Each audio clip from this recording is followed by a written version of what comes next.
Bonjour à tous, il est 8h20, alors on va commencer parce qu'on a un programme assez chargé. Donc on va appeler la première présentation, donc c'est Marion Bouche de Mouron qui nous présente cholécystite aiguë lithiasique, un programme de réhabilitation amélioré, est faisable et efficace. Alors je ne sais pas où tu te places, est-ce que c'est filmé alors? Elle est où la dame de... Excusez-moi, ils se mettent où les présentateurs? Là-bas. À côté là. Et comment elle passe les diapos?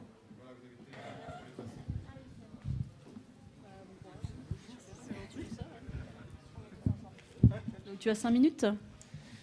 Donc, bonjour à tous, moi je vais vous présenter la réhabilitation améliorée dans la cholécystite aiguë lithiasique avec une étude qu'on a menée en 2 étapes. Une étape sur la faisabilité de la mise en place d'un tel programme et une étape qui validait l'efficacité de ce programme. Donc le rationnel de cette étude, c'est le suivant. La réhabilitation améliorée, actuellement, elle est validée dans de très nombreuses procédures à froid.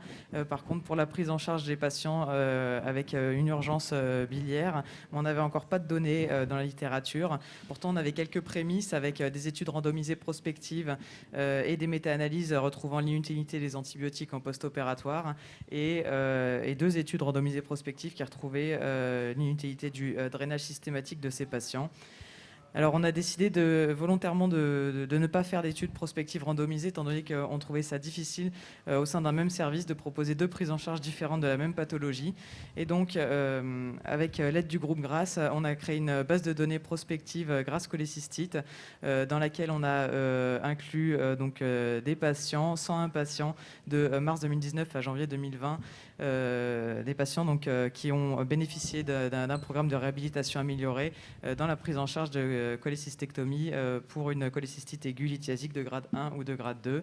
Et on a ensuite validé nos résultats avec une étude d'efficacité qui a comparé les patients de cette base, 209 patients, à une base rétrospective qu'on avait déjà issue de l'étude APCAL, qui était donc la première étude prospective randomisée qui a montré l'inutilité des antibiotiques en post-opératoire. Le programme de réhabilitation améliorée était le suivant, avec des items en préopératoire, des items en péropératoire et des items en post-opératoire.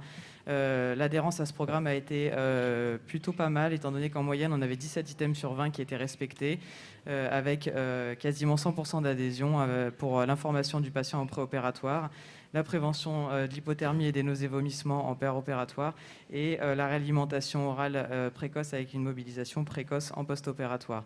Les items les moins bien respectés étaient le jeûne limité, probablement dû à la difficulté de mettre en place au décours d'une prise en charge en urgence.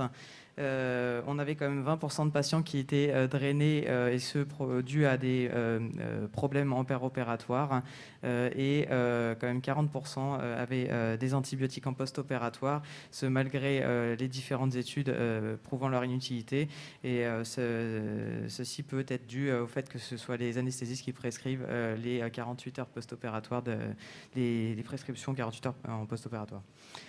Donc, sur nos 101 patients, on a trouvé une durée d'hospitalisation de 3 jours en moyenne, avec une morbidité qui est comparable à celle de la littérature, une mortalité comparable à celle de la littérature, 2% de réhospitalisation et 2% de réintervention. Et ces résultats sont confirmés par notre étude d'efficacité, avec toujours 3 jours de moyenne d'hospitalisation, comparé à 5 jours pour nos patients historiques. Et puis, pas de différence en termes de morbimortalité. Et donc, en conclusion, voilà, la réhabilitation améliorée est faisable dans la prise en charge de la cholécystite aiguë lithiasique. Elle est efficace en termes de durée d'hospitalisation sans augmenter la morbimortalité. Et je ne pouvais pas vous parler de notre étude sans citer une étude qui a été publiée il y a 2 mois, une étude prospective randomisée russe qui a mis en place un programme de réhabilitation améliorée modifié avec seulement quelques items. Qui a comparé au sein de 3 centres russes la mise en place de ce programme. Il y avait 88 patients comparés à 122 patients qui n'avaient pas de réhabilitation améliorée, et ils ont trouvé eux aussi une durée d'hospitalisation plus courte sans modification de la morbimortalité. Voilà, je vous remercie.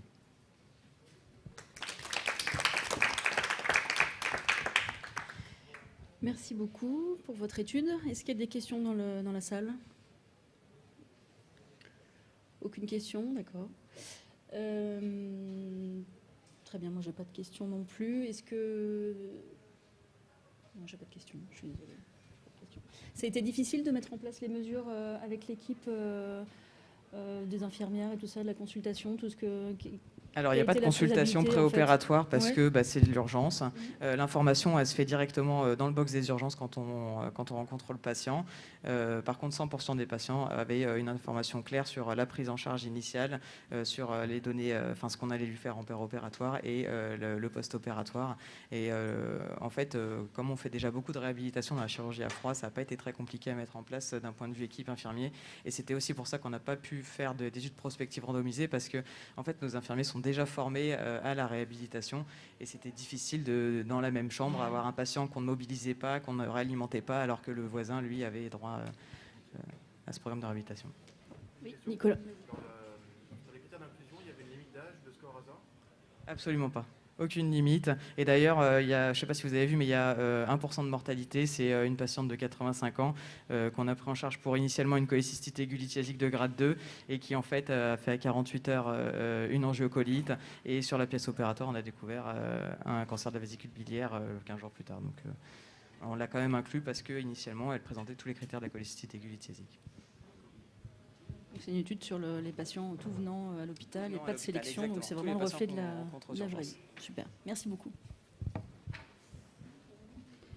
Eh ben, on va passer à la présentation suivante. Donc, Andrea Mabilia, R1 vasculaire ou parenchymal, quel impact après la résection du cholangiocarcinome intrahépatique? De Paul Brousse alors.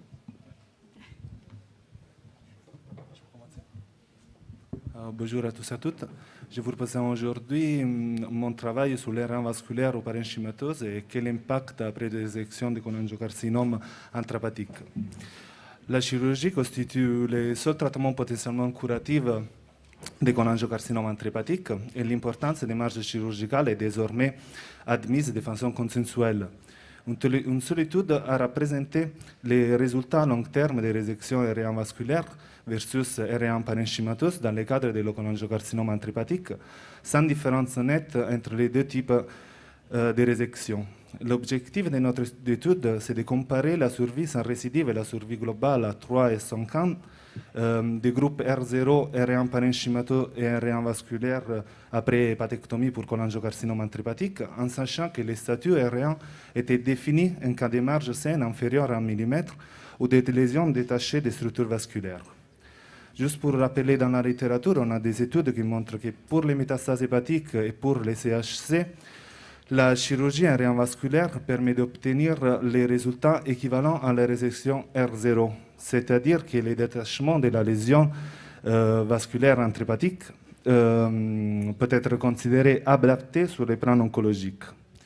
Les seules études jusqu'à aujourd'hui, c'est l'étude de Guido Torzilli sur les résultats de l'R1 vasculaire pour cholangiocarcinome intrahépatique.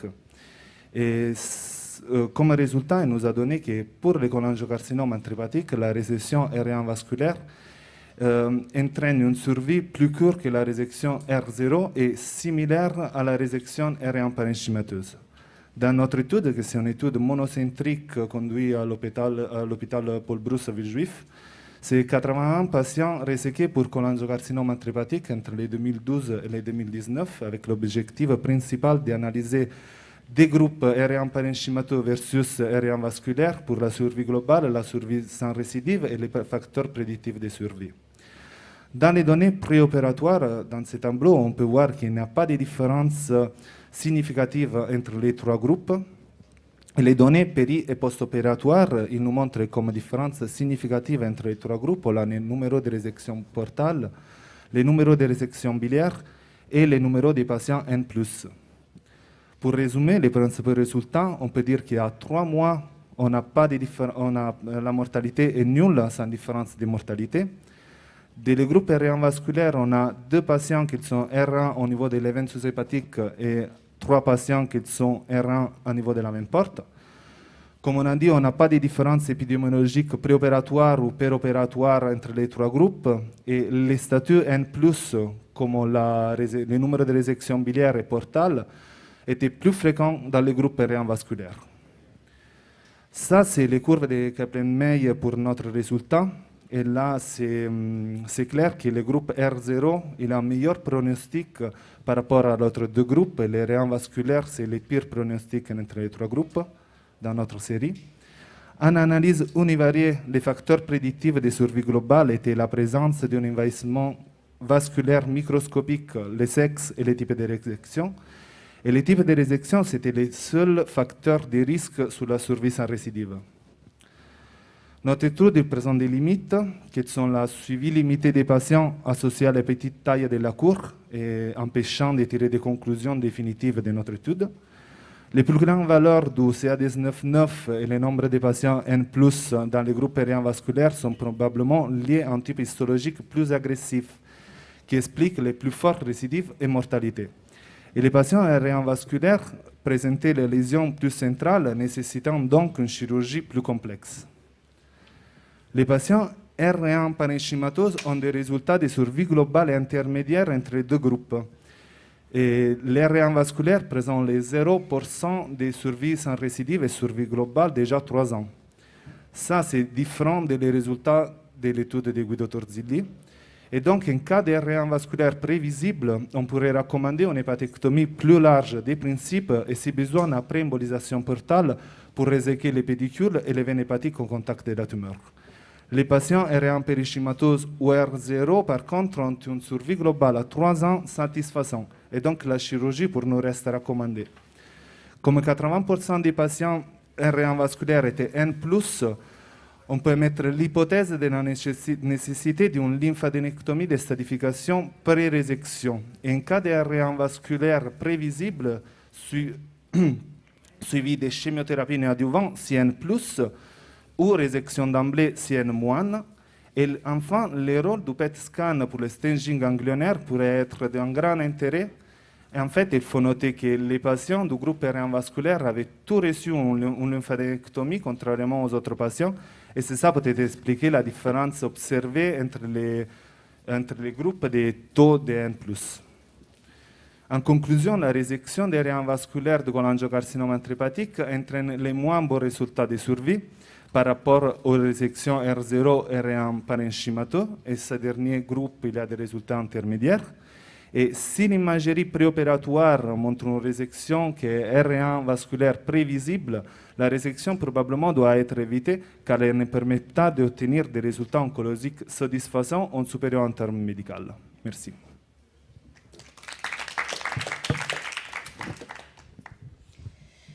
Merci beaucoup pour cette étude très intéressante. Vous avez fait plusieurs commentaires sur comment adapter votre chirurgie. Le R1 vasculaire, alors finalement, quel était le... Je n'ai pas posé ma question encore, mais je vais te la poser.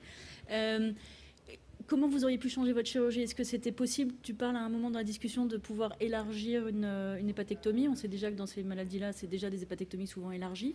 Oui. Donc, vous proposez d'élargir encore plus. Est-ce que c'était techniquement faisable ou est-ce que c'était vraiment de nécessité et donc impossible à faire? Dans quelle proportion vous auriez pu changer votre geste? Alors, surtout, c'est des nécessités. Parce que si on prévoit que les réans vasculaires, on n'a pas de résultats oncologiquement satisfaisants, il faut essayer de faire le maximum pour avoir les meilleurs bénéfices. Ça peut être aussi de prévoir une chimiothérapie néoadjuvante avant de l'intervention chirurgicale. Et ça aussi, il y a des études qui ont montré que la chimiothérapie néoadjuvante dans les cholangiocarcinomes intrahépatiques, il peut réduire la taille de la tumeur et donc essayer quand même d'avoir une intervention. Ou par contre, on peut voir que l'intervention dans ces cas-là, ce n'est pas la bonne voie. Et donc, c'est ça le but de ce type d'étude. Et c'est une découverte péropératoire dans combien de pourcents des cas, l'atteinte vasculaire? Qu'est-ce qui n'a pas été vu sur l'imagerie en fait? Alors, ce n'est pas forcément parce que, par exemple, on a retrouvé dans les données qu'on a analysées que les résultats, c'était directement à l'anapathe. Nous, pour avoir notre donnée, on a dû récupérer tous les anapathes et tous les types d'interventions chirurgicales conduits lors de l'intervention chirurgicale. C'est-à-dire qu'il faut savoir l'anapathe qui a trouvé la lésion sous le vaisseau et les gestes chirurgicaux, parce que parfois, les gestes chirurgicaux de détacher la lésion sur les vaisseaux, en lisant seulement l'anapath, on ne pourrait pas voir ce type de données. Et donc, parfois, l'imagerie, ce n'est pas suffisant pour les scanners, ils ne nous montrent pas exactement ça. En fait, juste pour compléter les cholangiocarcinomes, souvent on sous-estime l'envahissement à l'image. Souvent, les cholangiocarcinomes, on sous-estime l'envahissement à l'imagerie préopératoire. Donc on n'avait pas forcément anticipé dans tous les cas qu'on serait R1. Et c'est sûr qu'au niveau pédiculaire, les patients R1 étaient souvent envahissaient les deux côtés. Donc là, on ne peut pas faire plus, on ne va pas enlever les deux côtés. Par contre, c'est surtout au niveau sous-hépatique. Il y a certains patients qui étaient R1 au niveau sous-hépatique. Et là, par exemple, dans tous les cas, c'était des hépatectomies majeures, pas forcément élargies. Donc on aurait peut-être pu élargir la médiane, par exemple, et non pas respecter la médiane en passant au ras. Et c'est sûr que quand l'envahissement il est pédicule droit, glissonien droit et gauche, là, on est coincé. En père opératoire, c'est difficile de se dire on va élargir en sachant qu'il n'y a pas l'embolisation portale en pré. Enfin, faut le savoir avant. C'est ça qui est compliqué en fait dans ce type de chirurgie, parce c'est souvent en père opératoire d'ailleurs qu'on voit que c'est difficile pour le chirurgien de changer de stratégie dans ces moments-là, quoi. Et que dans ces cas-là, peut-être qu'il faut s'arrêter. Ouais. À mon avis, si vraiment l'échographie apporte une donnée en plus par rapport au scanner et à l'IRM, à peut-être s'arrêter avant d'avoir fait quoi que ce soit. On prépare le patient et puis on recommence un peu plus tard. Peut-être. Cette question n'est pas répondue par cette étude, mais c'est une hypothèse. D'accord. Merci beaucoup. Merci pour votre présentation. Donc on va appeler Alice Frontali pour la chirurgie des maladies inflammatoires à l'ère du Covid. Mon Dieu. Bonjour à tous. Je vous présente cette étude qu'on a réalisée multicentrique avec des centres en Italie, en France, en Espagne. Voilà. En Espagne et en Angleterre, concernant la chirurgie pour maladies inflammatoires chroniques de l'intestin et le Covid. On se rappelle tous, malheureusement, avec l'arrivée de l'épidémie de Covid, qu'on a tous dû changer un peu notre vie. Voilà un screenshot de la situation, comment elle était en mai 2020. Je pense que tout le monde se souvient de ça.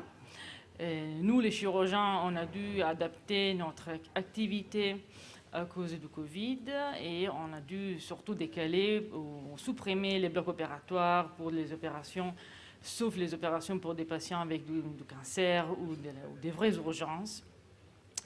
Et dans ces groupes de patients décalés, il y avait surtout des patients avec des maladies inflammatoires chroniques ou des pathologies bénignes. Au début, normalement, on devait faire les opérations pour les patients avec du cancer ou les vraies urgences qui dans des hôpitaux Covid-free, mais en pratique, c'était impossible. Et surtout pour des patients avec des maladies inflammatoires chroniques de l'intestin, c'est impossible de déplacer les opérations dans des centres qui n'étaient pas vraiment experts pour cette typologie des patients. Et donc, on a continué à les opérer dans des centres experts, malgré l'effet qu'il y avait ou pas du Covid. Surtout en sachant que ces patients, à cause de la thérapie qu'ils font, surtout des stéroïdes ou des biologiques ou de la thérapie immunomodulatrice, qui peut avoir des conséquences sur la prise en charge chirurgicale, sur les complications post-opératoires ou sur les complications infectieuses. On a décidé de faire cette étude concernant les résultats post-opératoires des patients opérés pour maladies inflammatoires chroniques de l'intestin pendant les premiers pics des coronavirus en Europe et dans des hôpitaux avec ou sans Covid.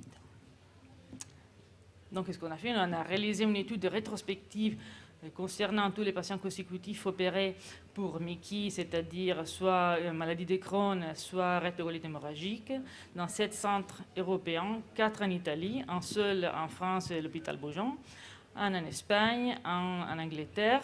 Il y avait 6 hôpitaux avec Covid et un seul hôpital sans Covid, c'était un hôpital Covid-free à Milan, l'hôpital Humanitas.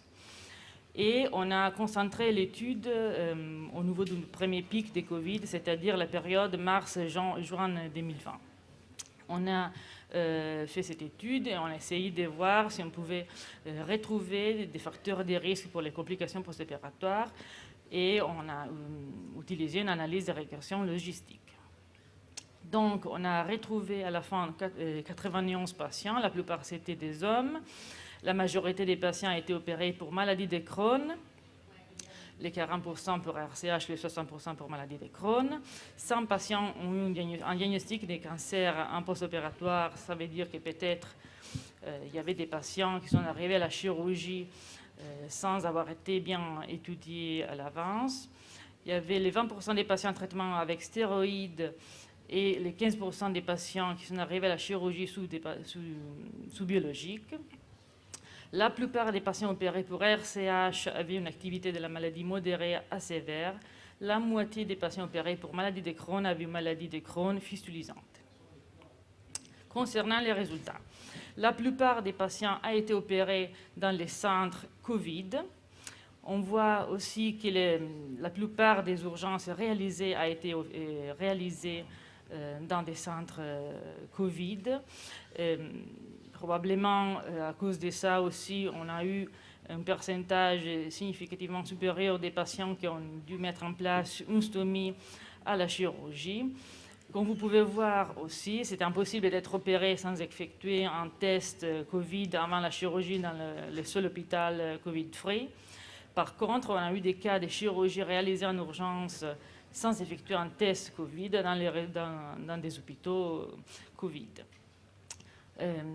On a eu tellement d'interventions en urgence qu'on a aussi eu la nécessité d'avoir des hospitalisations en réa aussi post-opératoire qui est dans les centres Covid. Et au final, après l'opération, on a eu que 3 cas, heureusement, d'infection par les Covid, qui est dans 3 patients opérés dans les centres Covid. Et on n'a pas eu des cas des patients avec un Covid post-opératoire dans les seuls centres sans Covid. Concernant les facteurs de risque pour complications post-opératoires, au final, le fait d'être opéré dans un centre Covid, free ou pas, ne change pas l'effet d'avoir des complications post-opératoires. Par contre, si on arrive à la chirurgie sous stéroïdes, où les patients ont des comorbidités ou on a maladie de Crohn par rapport à une RCH, alors on a un risque augmenté d'avoir des complications post-opératoires. Donc en conclusion, les patients ayant une MICI peuvent être opérés dans un hôpital avec ou sans Covid. Les traitements par stéroïdes, la présence de comorbidités, la maladie de Crohn sont des facteurs de risque pour les complications post-opératoires. Les risques d'infection par Covid doivent être pris en considération pour tous les patients opérés. Merci. Merci beaucoup. Est-ce qu'il y a des questions dans la salle? Diane Mège? Vous n'avez pas pu inclure plus de centres Covid-free pour essayer d'égaliser un peu la comparaison entre les deux groupes? On a demandé, mais il y en a qui n'ont pas accepté de participer. Et en réalité, on a demandé surtout à des centres experts qu'on connaissait bien, donc dans lesquels on pouvait avoir confiance concernant les boulots. D'accord. Parce que du coup, ça déséquilibre un peu, oui, je pense, parce que la c'est comparaison. surtout des centres italiens, oui. Donc c'était au moment du Covid, le dépistage était un peu tâtonnant à cette époque-là, au tout début. On n'était pas sûr de dépister tout le monde, on ne savait pas très bien s'il fallait faire des PCR, des scanners. Donc c'était un peu compliqué c'est un peu difficile de ce côté-là. Vous avez remarqué, alors on n'a pas il n'y a pas de comparaison entre différentes périodes, mais est-ce que vous avez remarqué que les patients qu'on opérait, parce qu'à cette époque-là, on se disait qu'il fallait peut-être opérer que les patients qui avaient un cancer, parce qu'on n'avait plus de disponibilité au bloc opératoire. Est-ce que vous avez remarqué que les patients que vous avez opérés à cette période étaient plus graves que les patients opérés habituellement? Non, au final, non. On a réalisé les opérations comme d'habitude. On a des résections iléocécales, des résections pour cancer, des colectomies en urgence, des colectomies pour maladies réfractaires pour RCH, des rétablissements de la continuité. On a tout dedans. Après, le fait qu'il n'y ait pas de surmorbidité ou surmortalité due au Covid, c'est peut-être aussi un manque un peu de puissance, parce que on a quand même des arguments dans la littérature pour dire que quand les patients ont une infection de Covid, alors effectivement, là, peut-être si c'est seulement une résection liée au sécal, peut-être que ça ne va pas changer grand-chose, mais bon, c'est peut-être à prendre avec ça. Ouais, c'est très bien, très bien. Pas d'autres questions? Ok, merci beaucoup. Merci. Donc, on appelle Fanny de Tournemire pour nous parler de l'impact de l'obésité sur les résultats des promontofixations cœlioscopiques. Mesdames, Messieurs, je remercie le comité de sélection d'avoir retenu mon étude qui porte sur l'impact de l'obésité sur les résultats des promontofixations rectales. Donc, l'obésité et les troubles de la statique pelvienne sont des problèmes de santé publique qui sont de plus en plus fréquents, avec plus de 8 millions de personnes qui sont touchées par l'obésité en France, et une incidence des troubles de la statique pelvienne qui augmente avec l'IMC, avec un véritable impact sur la qualité de vie. Il n'y a que peu d'impact de la perte de poids seule sur les symptômes. Et d'ailleurs, le traitement de référence des troubles de la statique rectale, rectocèle, prolapsus rectal, est chirurgical. Et il s'agit de la promontofixation rectale cœlioscopique, plus ou moins robot-assistée, selon la technique décrite par André Dor, qui consiste à fixer la face antérieure du rectum au promontoire sacré par l'intermédiaire d'une prothèse. Les données dans la littérature sont contradictoires. Ici, nous avons cette étude anglaise qui ne retrouvait aucune différence significative en termes de complications péropératoires, post-opératoires précoces ou tardives, ni en termes de qualité de vie à 6 mois entre des groupes de poids normal, de surpoids ou d'obésité. Et à l'inverse, nous avons cette étude suédoise avec plus de 15 000 patientes incluses qui montrait que l'obésité était un facteur indépendant d'échec de la chirurgie des troubles de la statique pelvienne, avec apparition ou récidive de symptômes comme la sensation de boule vaginale ou l'incontinence urinaire. Donc c'est pour cette raison que nous avons cherché à évaluer les résultats de la promontofixation rectale pour les troubles de la statique pelvienne du compartiment postérieur chez la femme en surpoids ou obèse par rapport à la femme au poids normal. Donc, il s'agit d'une étude qui est rétrospective, monocentrique, réalisée au CHU de la Timone à Marseille. Nous avons inclus toutes les patientes opérées de troubles de la statique pelvienne par promontofixation rectale cœlioscopique. Elles étaient réparties en 3 groupes en fonction de l'IMC, un groupe poids normal, un groupe surpoids, un groupe obésité. Et elles passaient tout un bilan préopératoire standard avec imagerie dynamique et exploration fonctionnelle. Donc, il y avait 174 femmes incluses qui étaient réparties dans ces 3 groupes, avec un groupe obésité qui était moins représenté. Et on ne retrouvait aucune différence significative en termes de données démographiques. En revanche, sur les données préopératoires et la présentation clinique, on avait plus de constipation et plus de sensations de prolapsus rectal externe chez les femmes de poids normal.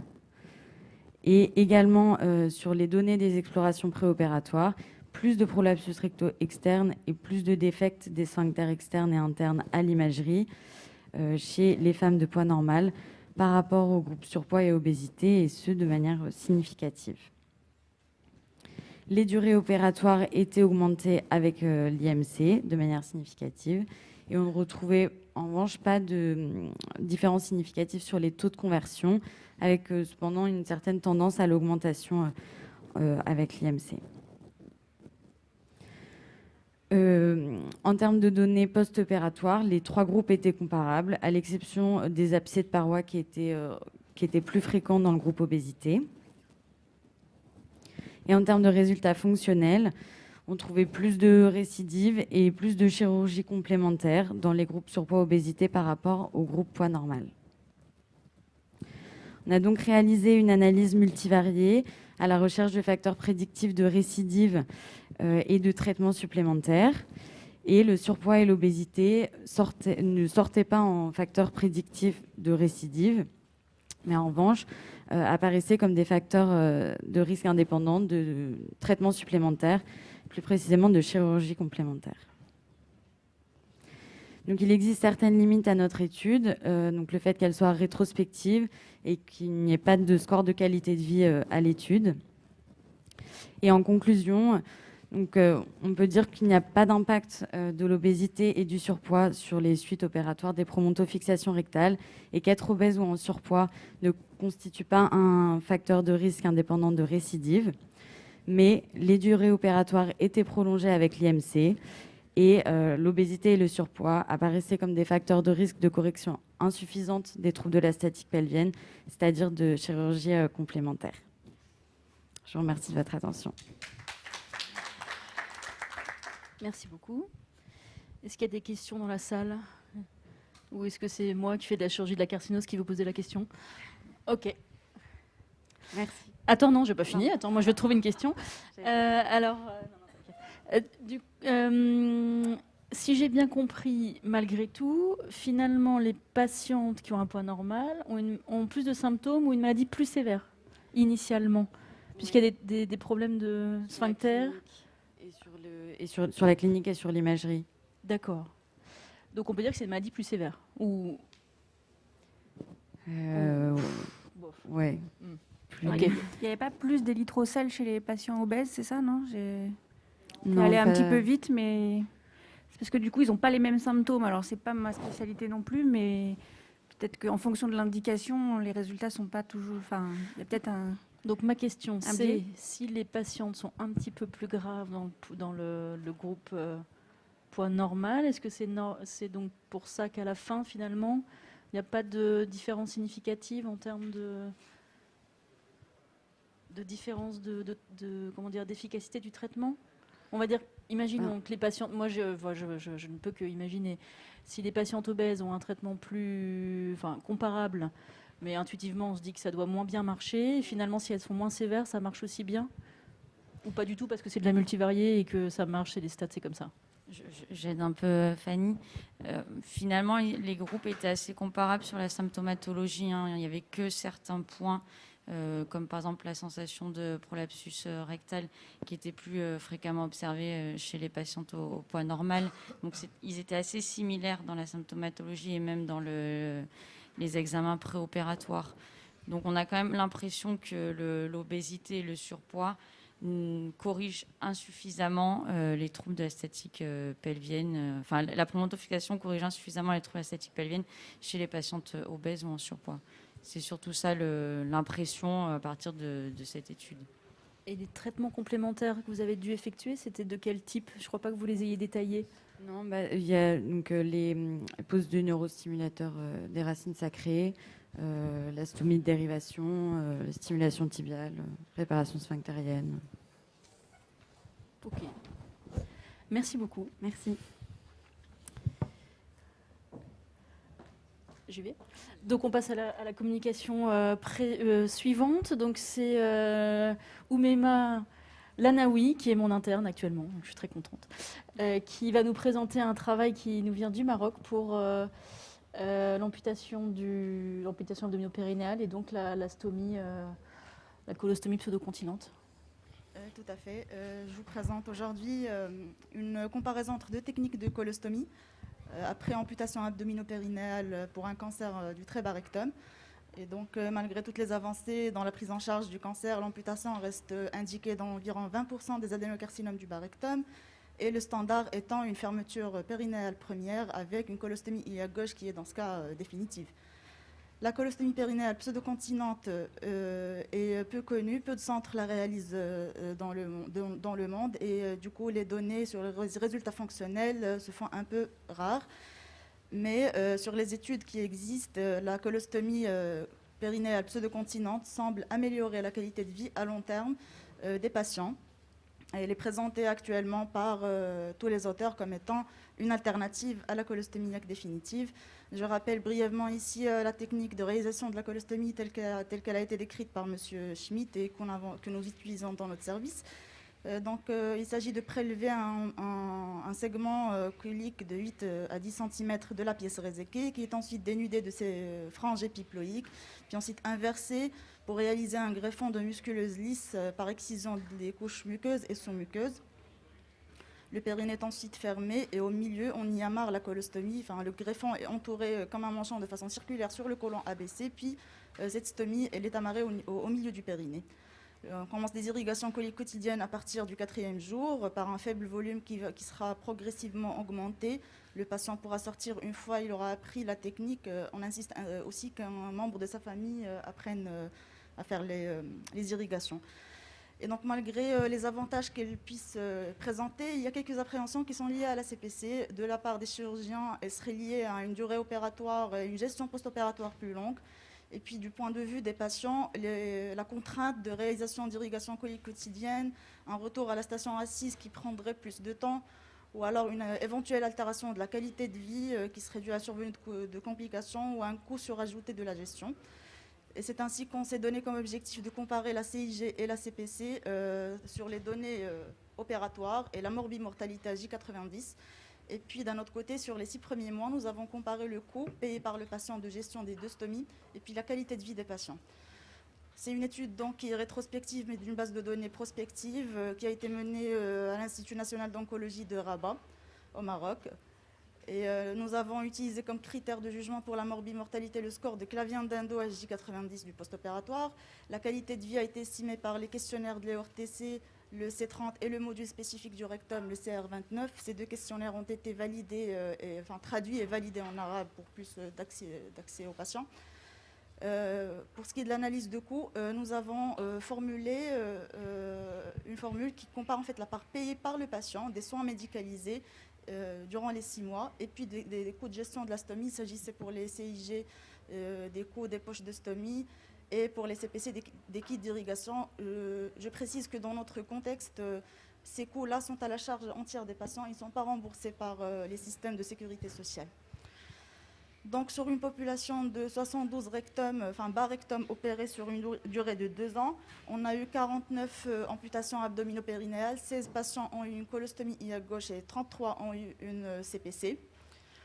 Quant aux résultats, on ne retrouve pas de différence significative entre les 2 groupes sur les données démographiques ainsi que sur l'état général tel que jugé par l'ASA et l'OMS.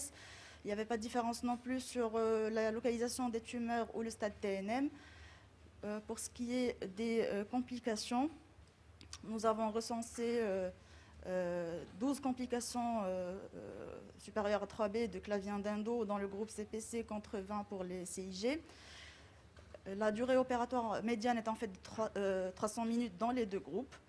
Le séjour post-opératoire, les CPC, ils séjournaient 3 jours de plus dans l'hôpital. Ceci correspond en fait à la durée d'apprentissage des irrigations coliques. Et puis pour ce qui est des complications périnéales, nous avons retrouvé 43% dans les CPC, 33% dans les CIG. Il s'agissait essentiellement de sepsis périnéale ou de déhiscence du périnée. Nous avons noté un seul cas de prolapsus de la CPC, un seul cas de rétraction de la CPC. Le retour à la station assise était presque similaire, 9 semaines pour les CPC et 8 semaines pour les CIG. Pour ce qui est de l'analyse de coûts, nous avons remarqué en fait que les patients ayant eu CPC, ils ont une part payée des coûts des soins médicalisés qui est 3 fois plus faible que les patients ayant eu CPC. Et ce coût, il tend à se stabiliser au-delà des 6 mois parce que le besoin de réaliser des soins infirmiers au niveau du périnée, il se stabilise aussi. Les patients ayant une CIG ont un coût supplémentaire qui correspond en fait aux poches de stomie ainsi que la gestion des complications de cette stomie. Pour la qualité de vie, alors pour le score C30, nous avons remarqué que la CPC n'altère pas l'état global de santé des patients. Par ailleurs, ces patients ont aussi un meilleur score de fonctionnement physique et rapportent moins de difficultés financières. Ceci, en fait, confirme les données trouvées quantitativement. Ces patients aussi ont une meilleure perception de l'image de soi. Ils rapportent moins de symptômes fonctionnels urinaires, moins d'incontinence au gaz et au sel et moins de présence de sang et de glaire dans les selles. Donc les messages clés que je tiens à faire passer par cette présentation, c'est qu'en fait la CPC, malgré toutes les appréhensions, n'augmente pas la durée opératoire quand elle est faite par des mains entraînées et expertes. Le taux de complications périnéales est similaire qu'en cas de fermeture périnéale première. Le coût de gestion à moyen terme est réduit de 3 fois et ceci prend toute son importance dans les pays nord-africains et pays arabes où les patients s'occupent financièrement de tous ces coûts-là.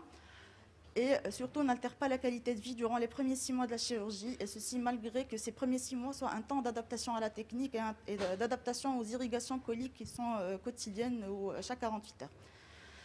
Cette étude a bien évidemment quelques limitations. Elle a été réalisée de façon rétrospective dans un contexte socio-culturel particulier de pays maghrébins, de pays arabes.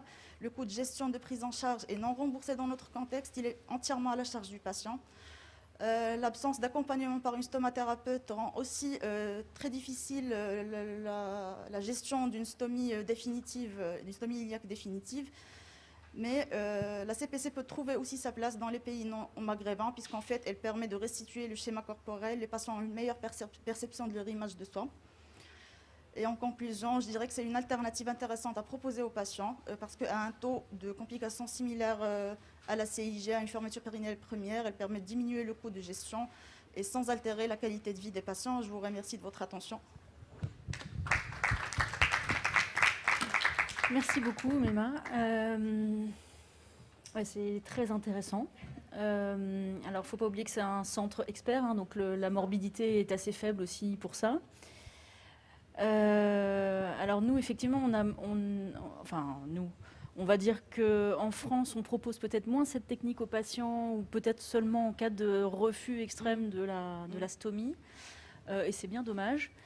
Je pense que tu as donné des limites, mais qui sont pas que qui sont extrêmement bien décrites. Après, le problème de l'accessibilité, par exemple, à la stomathérapeute, c'est pareil, pour faire les irrigations, finalement, il faut aussi être aidé au début. Donc, c'est finalement comparable, les difficultés dans les deux groupes. Justement, l'absence de stomathérapeute est un grand point négatif chez nous. En fait, cette spécialité paramédicale n'existe pas, c'est en cours de développement. Mais en fait, les patients, une fois on leur apprend à gérer, et je crois que c'est plus intime pour les patients de gérer leurs irrigations personnellement. Ouais. Pour les premiers mois, des fois, ils ont recours à un membre aidant de leur famille qui a aussi été initié, qui a appris la technique d'irrigation. Mais après, les patients, ils préfèrent le faire eux-mêmes. Est-ce qu'il y a des questions Pardon. J'ai juste une remarque, c'est vrai que la qualité de vie à 6 mois, c'est un peu court. Justement, sur ce type d'intervention. Ouais. Oui, en fait, cette cohorte, on la suit pour réévaluer la qualité de vie au bout d'1 an et puis de 2 ans par la suite. Et donc, comment vous choisissez votre indication? C'est par rapport aux souhaits du patient ou... Au début, on proposait la CPC chez des patients qui refusaient catégoriquement une CIG, une colostomie iliaque définitive, qui choisissaient de ne pas se faire traiter que d'avoir une colostomie. Mais au fur et à mesure que l'étude évolue et qu'on apprécie les retours des patients, on la propose systématiquement aux patients. Et puis, depuis qu'on la propose de façon systématique, le choix il est clair des patients vers la CPC plutôt que la CIG. Parce qu'ils sont quand même incontinents au gaz et au mucus. Enfin, moi, les quelques patients que je suis, c'est vrai que c'est très... C'est vraiment en fonction du souhait du patient, parce que la qualité de vie, c'est toujours... c'est subjectif, donc c'est sûr par rapport au schéma corporel. Par ailleurs, surtout que les irrigations, on peut les faire aussi sur les colostomies iliaques. Donc c'est vrai que... Mais la restitution du schéma corporel, finalement, il est préservé et ils ont une meilleure image d'eux-mêmes. À 6 mois. À 6 mois, puis à 1 an, certainement, ça sera encore plus à suivre confirmé. Pour l'AFC 2022. Diane Mej. Vous gérez comment le périnée dans le groupe colostomie iliaque? Vous le fermez, vous faites comment la cicatrisation du périnée? Il est fermé, le périnée. Oui, d'accord. Il est fermé. Okay. Très bien, merci beaucoup. Moi, je vais devoir vous laisser parce que je dois aller soutenir mon interne à côté. Je vous laisse continuer. Donc, on passe à la présentation suivante qui a... On va changer de modératrice. Ah, c'est sympa, ça. On va passer à la présentation suivante, donc qui est un préenregistrement. Donc, sur l'intérêt de l'index de fragilité modifié à prédire les fistules anastomotiques après chirurgie colorectale.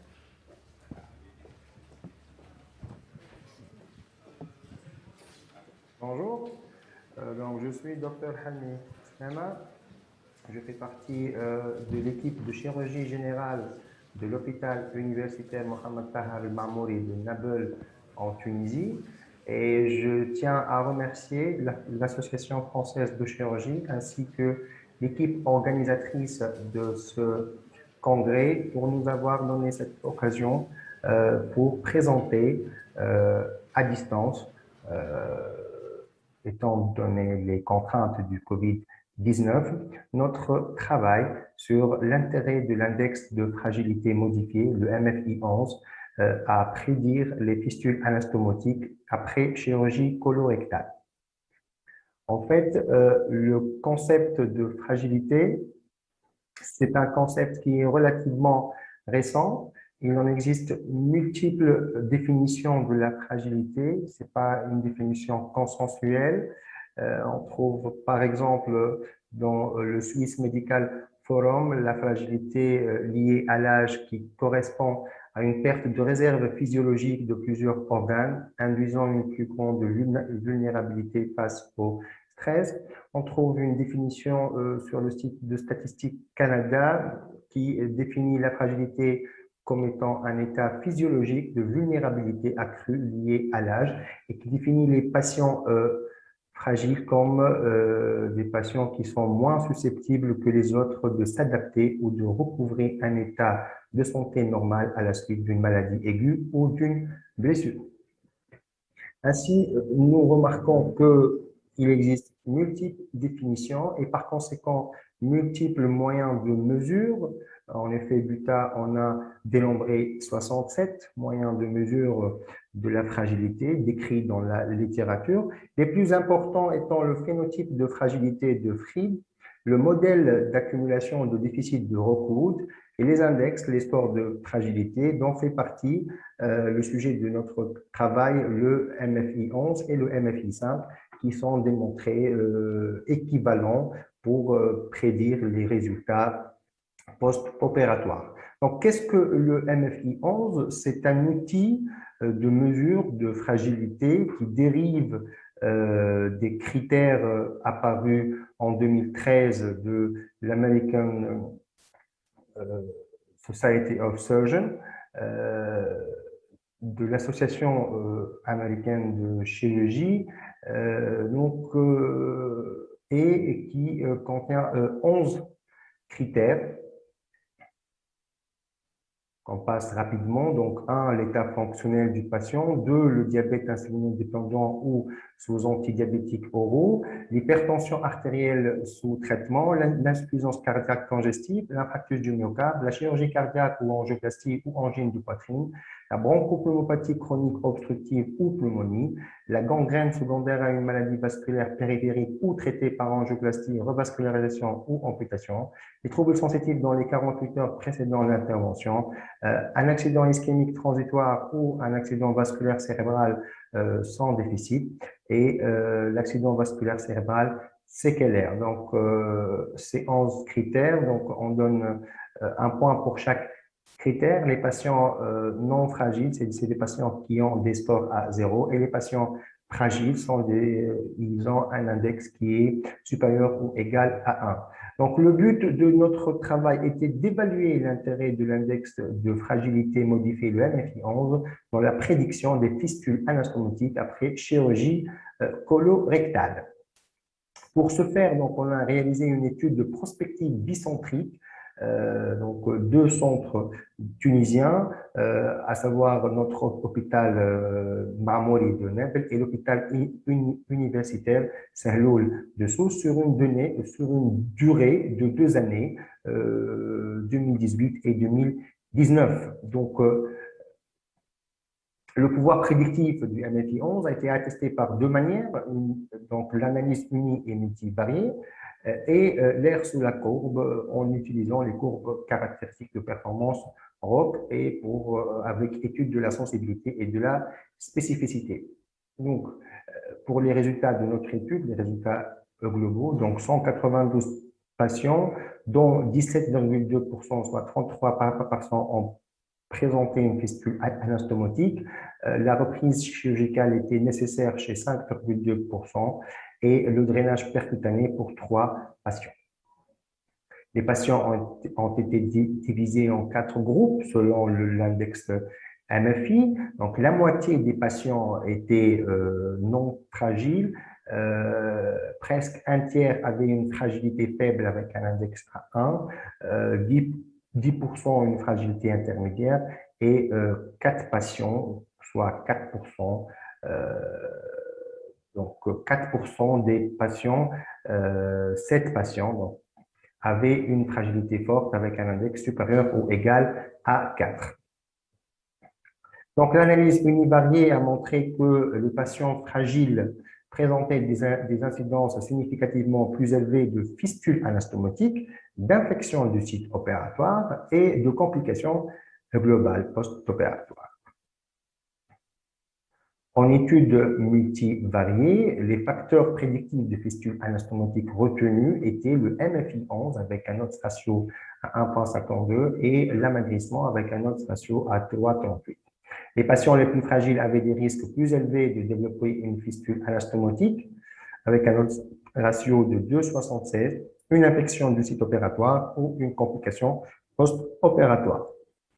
L'analyse de la courbe de Roth nous a permis de trouver un taux de sensibilité à 66,7% et un taux de spécificité de 80%. Donc, la spécificité du MFI11 à prédire les fistules anastomotiques. C'est des taux qui sont satisfaisants, c'est des taux qui sont très fiables. Alors, donc, la fragilité a été étudiée récemment dans de nombreuses spécialités chirurgicales, à savoir pour la neurochirurgie, pour la chirurgie vasculaire, pour la chirurgie thoracique, donc, et qui montre toujours une liaison entre la fragilité et les résultats post-opératoires. En chirurgie digestive, donc c'est Kikiv, on a trouvé une liaison avec la mortalité dans les 30 jours post-opératoires, avec les complications post-opératoires, donc ça a été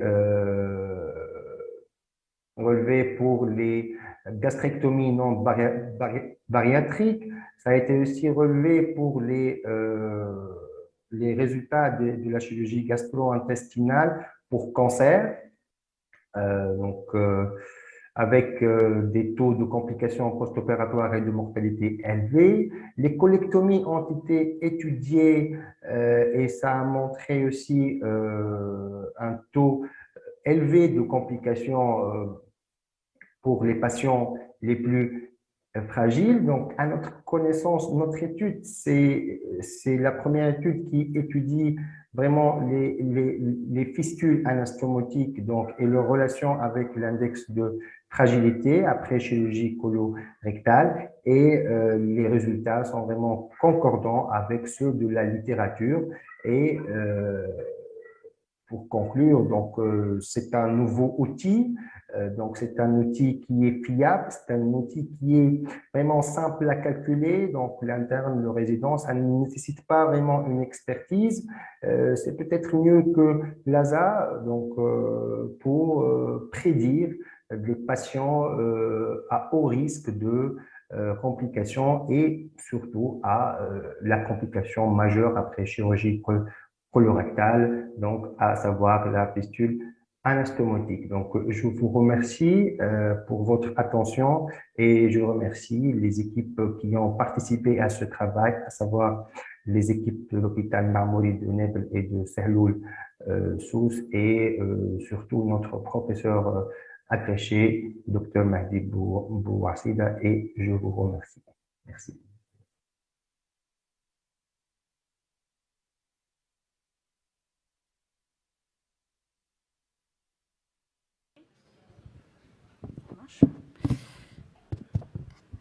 Je pense qu'on va enchaîner puisque c'était un préenregistrement, donc on ne peut pas poser de questions, sauf s'il y avait des remarques dans la salle. Mais...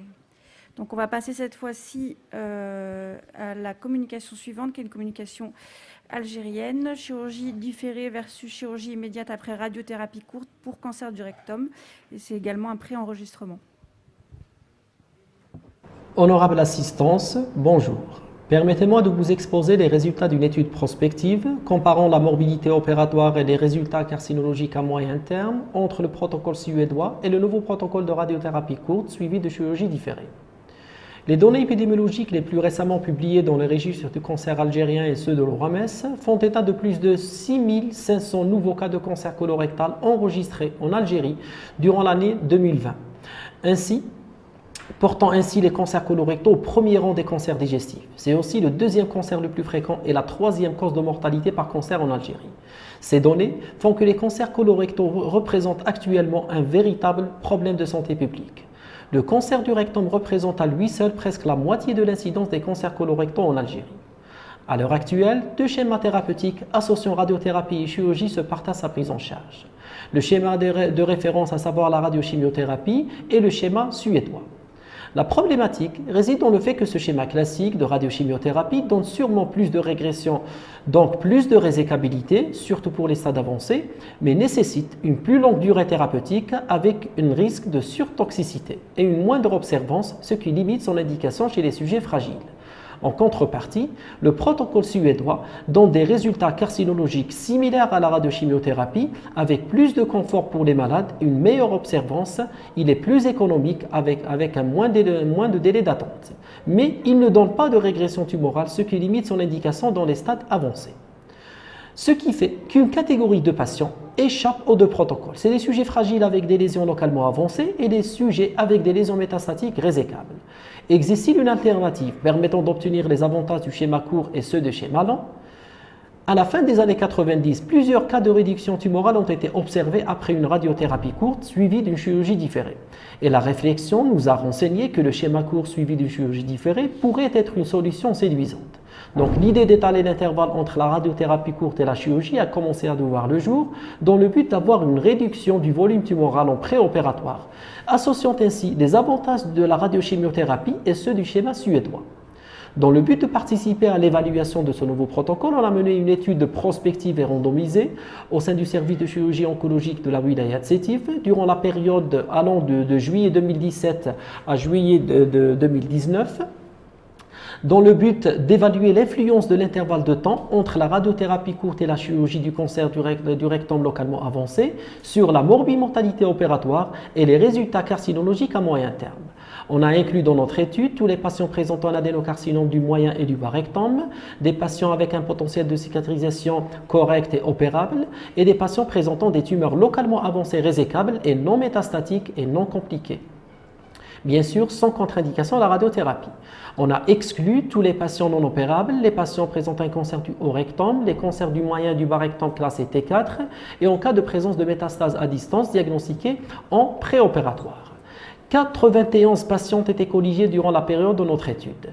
42 patients colligés dans le bras protocole immédiat et 49 patients dans le protocole chirurgie différée. Ces derniers ont été réévalués 5 à 6 semaines après la radiothérapie et opérés entre la 6e et la 8e semaine. Tous les patients ont été suivis en post-opératoire pendant 24 mois. On a pris comme critère de jugement la morbimortalité opératoire, et sur les résultats carcinologiques, la réponse tumorale clinique à la radiothérapie, le degré de réponse histologique à la radiothérapie par la classification de Dvorak et le taux de réponse histologique complète, le taux de récidive locale et à distance, le taux de survie globale et sans maladie. Donc nos résultats, sur le profil épidémiologique des 2 bras d'études étaient homogènes, les caractéristiques pathologiques des patients des 2 bras d'études étaient aussi homogènes.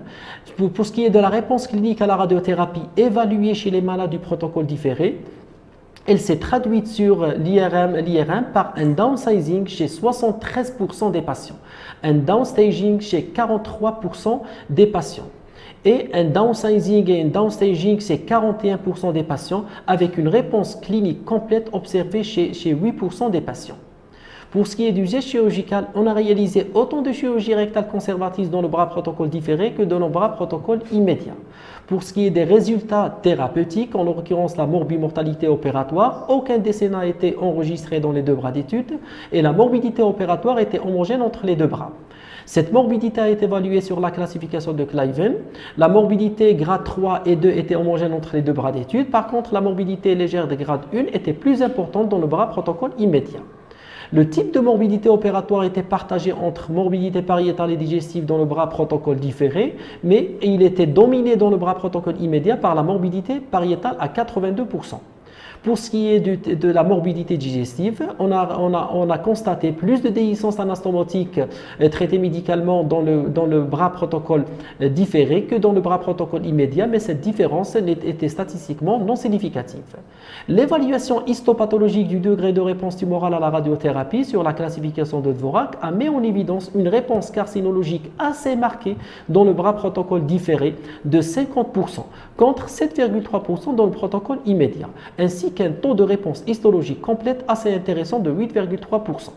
Sur une durée de surveillance carcinologique de plus de 30 mois, on a eu autant de rechutes locales dans les deux protocoles, on a eu autant de taux de rechute à distance de métastases dans les deux protocoles, et la survie globale et la survie sans maladie étaient homogènes entre les deux bras d'études.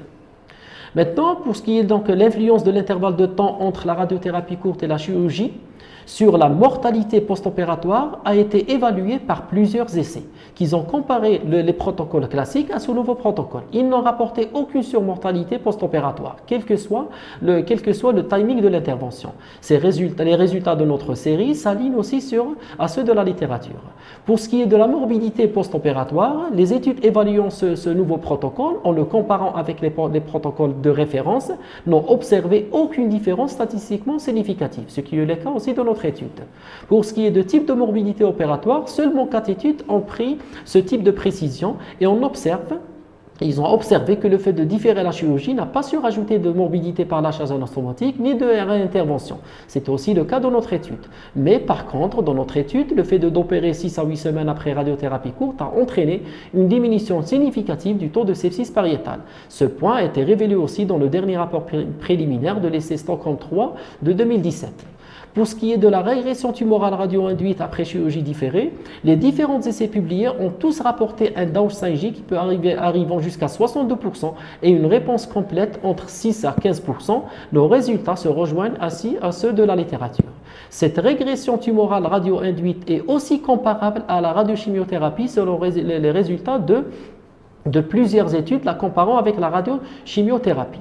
Les résultats carcinologiques à moyen et à long terme ont été aussi le débat de plusieurs études.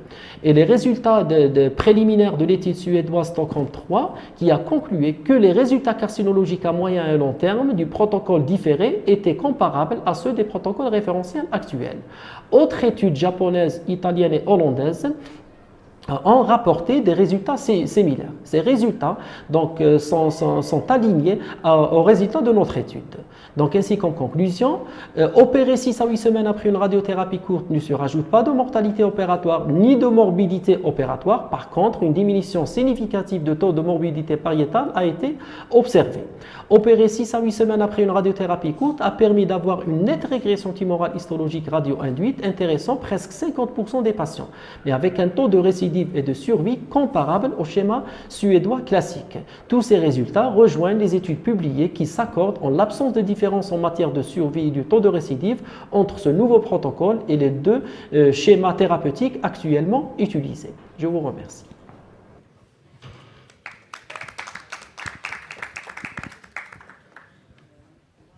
Oui, ok, bon, étude intéressante pour. C'est une niche de patients maintenant, hein, puisque patients qui ne peuvent pas accéder qui sont contre-indiqués pour une chimiothérapie, mais c'est effectivement une option pour les tumeurs localement avancées chez ces patients. Donc on va passer à la communication suivante. Donc on va appeler Ouad Farhat pour la comparaison clinico-pathologique et moléculaire entre les cancers du côlon droit et du côlon gauche.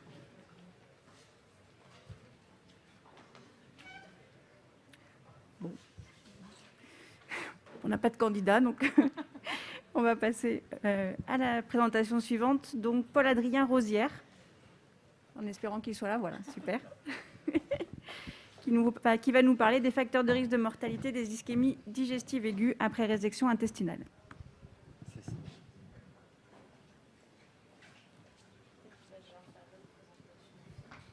La première aussi. Alors il faut passer la communication précédente, je pense.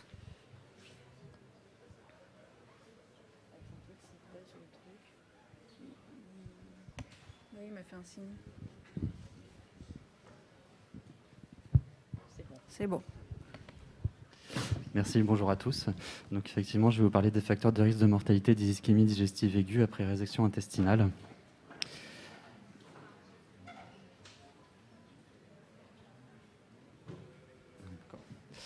Il faut savoir que les ischémies digestives sont liées à une réduction de débit sanguin intestinal qui vont entraîner des lésions ischémiques et inflammatoires et elles vont évoluer vers une nécrose au niveau de la paroi intestinale. Ces ischémies digestives sont distinguées entre les ischémies mésentériques aiguës et les ischémies coliques qui représentent pour les ischémies mésentériques une admission sur 1000 et pour les ischémies coliques 22,9 sur 100 000 habitants et atteignent les sujets principalement âgés. La gestion de ces ischémies nécessite une prise en charge multidisciplinaire associant les chirurgiens digestifs et également les réanimateurs, les gastro-entérologues et les chirurgiens vasculaires et nécessite dans la prise en charge une revascularisation précoce et la résection des segments ischémie avec une ischémie irréversible.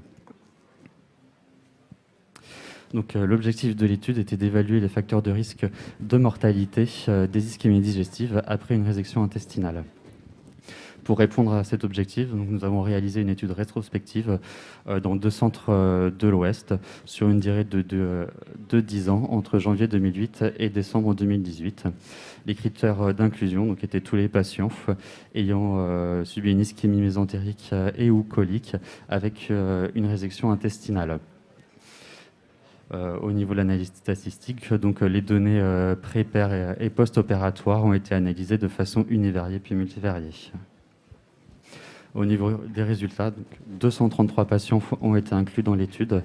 La mortalité à 1 mois était de 28,7% et nous sommes allés jusqu'à la mortalité à 1 an qui était de 41,2%.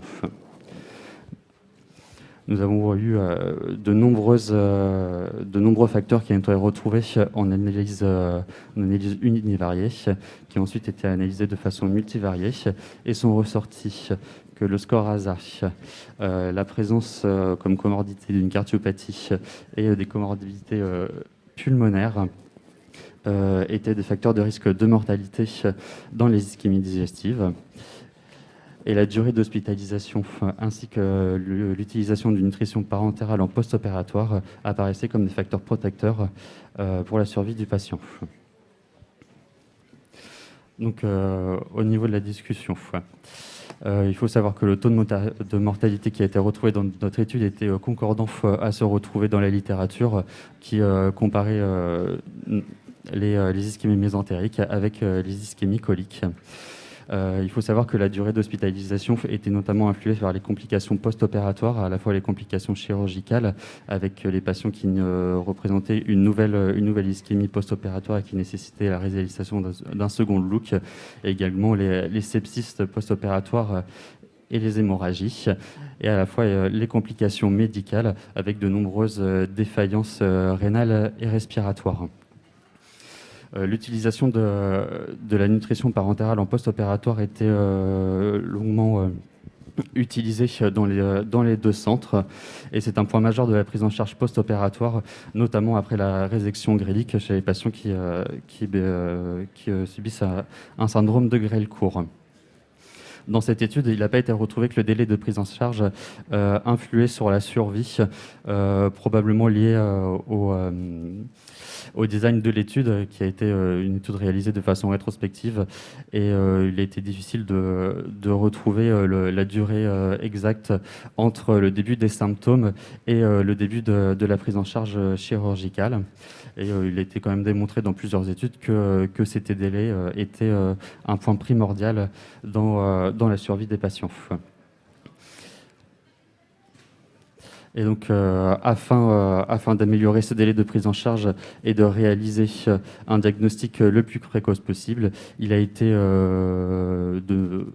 nécessaire de retrouver des biomarqueurs beaucoup plus spécifiques dans le diagnostic des ischémies digestives, notamment un biomarqueur qui est l'IFABP, spécifique des ischémies intestinales et qui permettrait de faire un diagnostic plus précoce afin de réaliser une prise en charge chirurgicale plus rapide.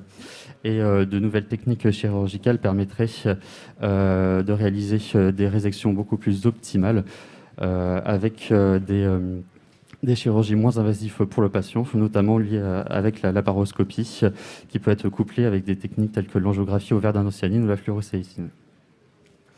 En conclusion, donc les ischémies digestives sont des pathologies peu fréquentes qui atteignent les sujets âgés avec de nombreuses comorbidités qui sont à prendre en compte dans la prise en charge du patient afin de réaliser une prise en charge globale et de permettre une survie plus importante de nos patients. Et il reste encore des progrès à réaliser pour le délai de prise en charge. Merci de votre attention.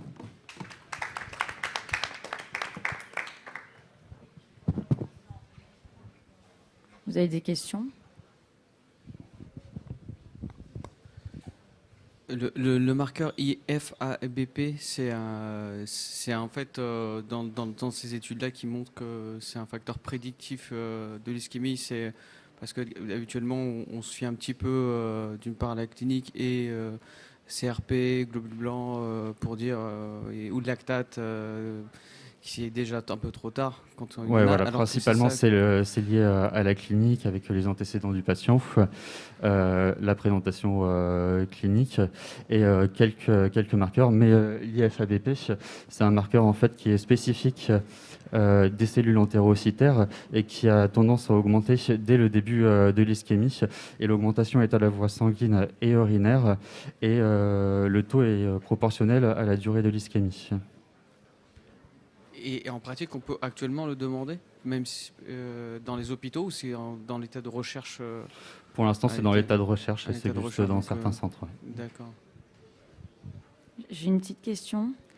Pourquoi vous n'avez pas séparé l'analyse en faisant ischémie mésentérique d'une part et ischémie colique d'autre part? C'est pas tout à fait la même chose. L'idée d'utiliser les deux ischémie mésentérique et colique, elle part de l'idée que finalement dans l'étiologie des ischémies coliques, c'est principalement lié à un bas débit, ce qui peut être retrouvé également dans les ischémies mésentériques, et c'était de prendre un panel beaucoup plus large en fait de patients chez cette pathologie qui est quand même plutôt peu fréquente. Mais effectivement, il serait aussi intéressant de faire une analyse plutôt en sous-groupe pour différencier à la fois les ischémies coliques des ischémies mésentériques, mais je pense aussi dans les ischémies mésentériques de différencier les différents types d'étiologies, que ce soit ischémie veineuse sur bas débit ou alors sur thrombose ou embolie artérielle. Oui, tout à fait. Surtout que vous avez une belle série quand même, hein. Vous avez plus de 200 malades. Vous allez réussir, je pense, à faire des analyses en sous-groupe. Et c'est quoi votre limite pour la résection intestinale? Parce que finalement, là, on est... Enfin, moi, mon expérience des ischémies digestives, c'est souvent des ischémies du grêle complète et finalement, on ne fait pas de résection. Et... Donc, il y a une limite en termes de longueur d'intestin. Qu'est-ce que... Vous voulez dire par rapport à l'inclusion des patients? Pour l'indication opératoire, oui. Et à la résection. Alors là, c'était vraiment à la prestation du chirurgien. Je pense que c'est en fonction notamment de la taille de l'intestin grêle qui restera après la résection. Et effectivement, les ischémies étendues, de toute façon, ne sont pas viables. Et ce qui est intéressant à prendre en compte aussi, c'est effectivement les comorbidités du patient et de l'état général.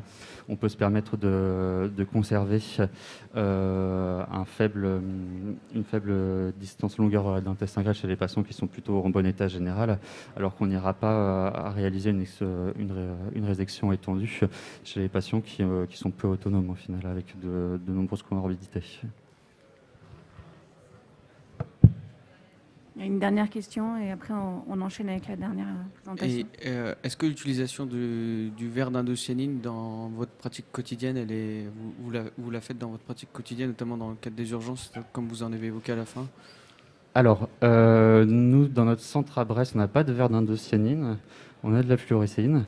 On commence à l'utiliser, mais ça reste de façon pour l'instant anecdotique. Et on reste sur l'évaluation clinique et visuelle en préopératoire.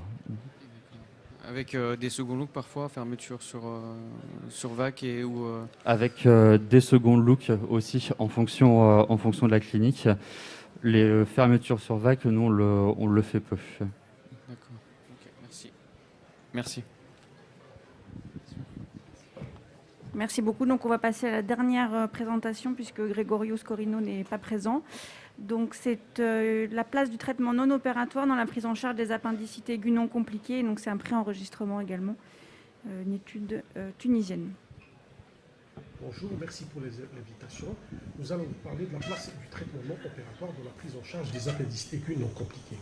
En effet, la probabilité de développer des appendicites aigus est à peu près de 9% et elles sont non compliquées dans 80% des cas. Le concept de chirurgie de première intention a été remis en question ces dernières années et plusieurs études ont démontré que l'antibiothérapie avait sa place. En effet, Fitz, en 1886, a trouvé la possibilité de guérison spontanée par antibiothérapie d'une appendicite aiguë, confirmée par les travaux de Harrison sur une série de 42 cas et de Codray en 1956 sur une série beaucoup plus consistante avec moins de morbidité et de mortalité. L'objectif de ce travail, c'est de connaître les modalités et les résultats du traitement par antibiothérapie seule des appendicites aigus non compliqués.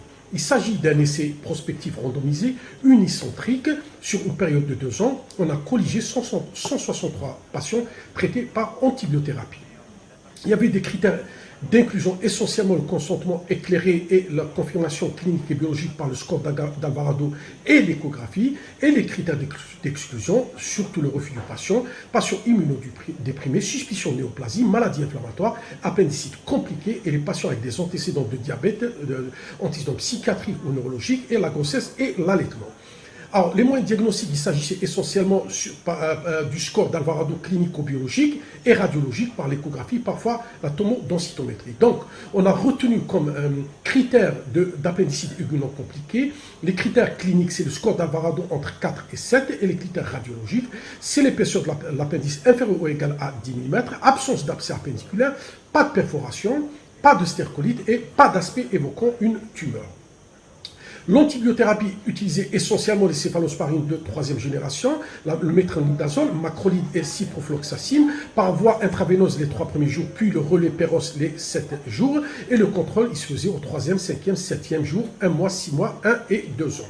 Donc, au bout de 72 heures, soit on a une amélioration avec une reprise d'alimentation orale à 24 heures et sortie à 72 heures avec reprise de l'activité socio-professionnelle. En cas de non-réponse ou d'aggravation durant les 72 heures, on parlera d'échec et à ce moment-là, on passera à la chirurgie. Si le malade a bien répondu, le suivi sera au 5e, 7e, 1 mois, 6 mois, 1 an et 2 ans. S'il y a réapparition de symptômes après le 30e jour, on parlera de récidive. À ce moment-là, on passera à la chirurgie.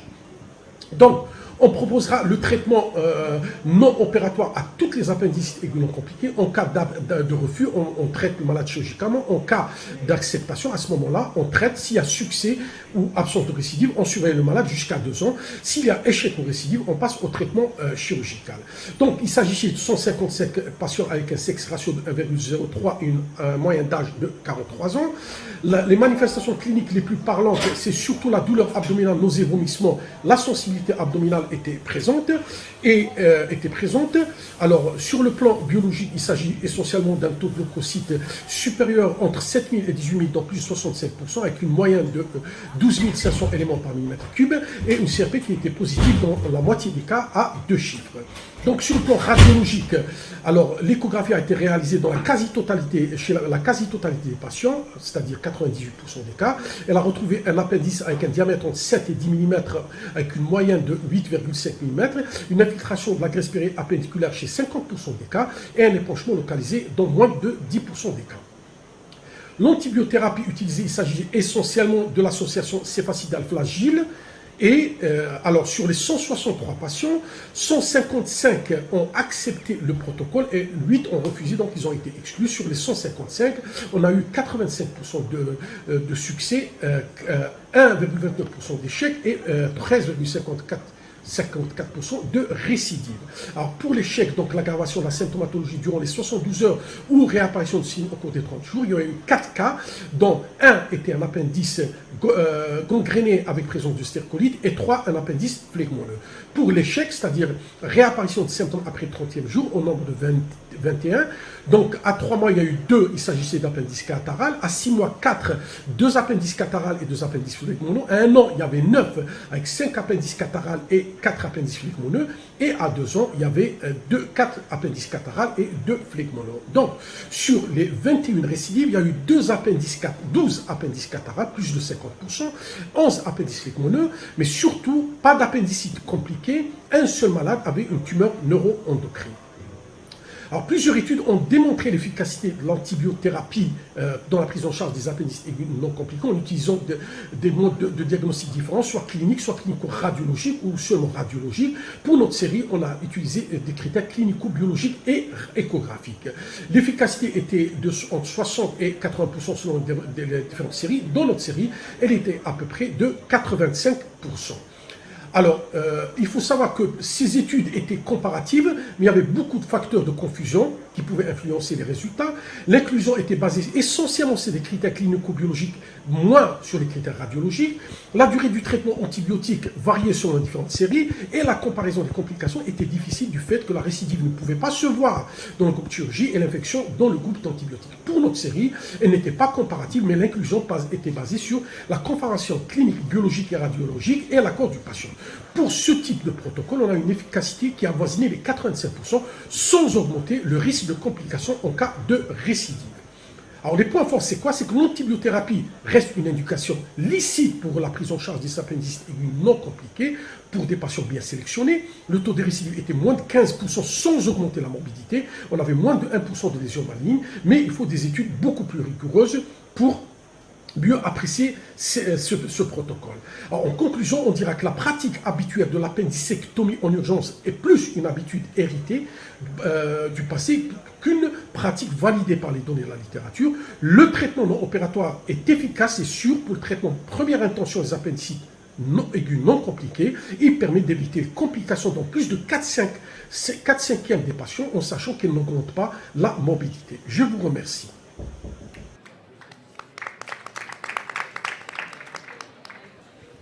Merci à tous. Alors, donc, on a pris du retard, donc on va laisser la place au grand débat sur l'éco-responsabilité. Merci.